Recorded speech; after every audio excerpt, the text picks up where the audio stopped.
后来因应着桃园病院发生院内的感染，全台湾各大病院加强院内的监控，限制着陪病甲探病时段甲人数。像台大病院甲中家病院，若要去病院来探病来陪病，前一天爱先实施着实名制来登记。继续是全台湾北中南大型病院上新的规定。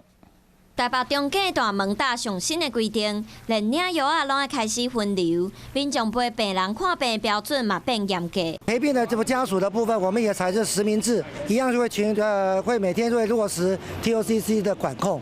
台北林口中间一般病房开放透早11到12点，限制2个人；暗时6点到过工透早6点，也有陪病证才会使入去。加护病房敢若开放1个人，前一天嘛要先电话或者是 APP 登记。 台大病院1月19开始，一般病房开放2个时段，限制2个人；加护病房敢若剩透早11到12点，同款限制2个人。前一天要先网络登记，过工用 QR code 入院。中国医一般病房限制1个人，而且要有陪病证。加护病房敢若开放透早10点半到11点。清大病院一般病房、加护病房和烧烫伤中心，拢敢若剩1个时段，限制2个人。各大病院嘛有新的标准，为了防疫，医师看病会问敢有去过桃园病院看病。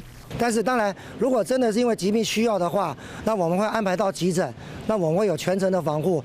病院强调病人的权利要是第一，无论陪人去或者是去予医生看，为了全民健康，大家一定要老实通报。